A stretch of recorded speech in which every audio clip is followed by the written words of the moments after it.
Okay, so next one. Fiona McNeill from SAS. And take it away. So we're going to hear about the new thing, the new deal. Can you learn from experience? I don't know, sounds Does having experience actually help?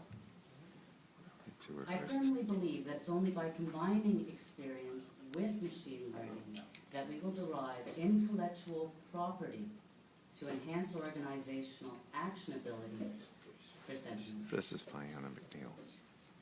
I think you'll find that the technology you choose will require your experience in order to be successful. So, In this analytic cycle, you'll see the general activities and process involved. What I'd like to focus on is just the external loop, the feedback loop, that takes learning acquired from analysis, that experience, if you will, and uses it to improve the process. Experience such as what data sources to acquire, what data quality algorithms are useful for the different text sources. Being able to reassign sentiment analysis rules once derived, and then use that reassignment, that human intervention, to further educate models, all improving the results through each stage of the process. SAS has a unique approach to sentiment analysis, using statistical learning augmented with rules-based models, combining both machine learning and human experience in a hybrid model. The statistical model starts with a training corpus. The best model is assessed. Linguistic features are derived, different weighting schemes are examined, and alternate algorithms, all leading to the global sentiment. Let's say that we were looking at a product and it was a camera. Refining of these rules is done with a rules-based model, looking at contextual extraction, noun groups, user concept rules, leading to the sentiment on the features. So let's say for our camera, we're now talking about the lens of the camera. This combined hybrid model provides superior results, permitting and also permits the ongoing improvements, because each time through you're capturing the knowledge that you acquire about your information, about your results, into the next iteration.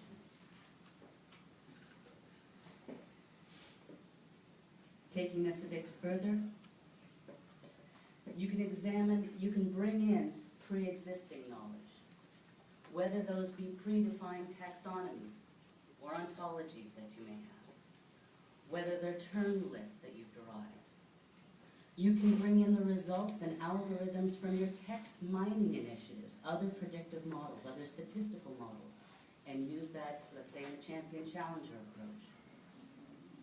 And you can rerun the evaluations on historical data as well. So learning more about your sentiment rules, learning more about your model, apply it to 2 years worth of history and see if knowing what you know now, can that give you more insight, both to the past trends as well as to the future outcomes. You can query your results, digging into the detail. You can use it to send triggers to other parts of the business, to notify individuals that they have something to look at, or to update portal scorecards. You can also forecast the impact of sentiment on future trends. SAS sentiment analysis links natural language processing, statistical methods with human experience, and permitting the intervention of the subject matter expertise that you provide in your field and in your organization on an ongoing basis is the way to derive success and meaning from your sentiment analysis. I invite you to share your experience with SAS representatives here today. We'd love to learn from what you're doing. And if you'd like to hear more about what SAS is doing in the text analytics field, we're holding a webinar April 21st, and the registration information is right there. Thank you for your attention. Thank you, Fiona. Sure. No announcement of anything.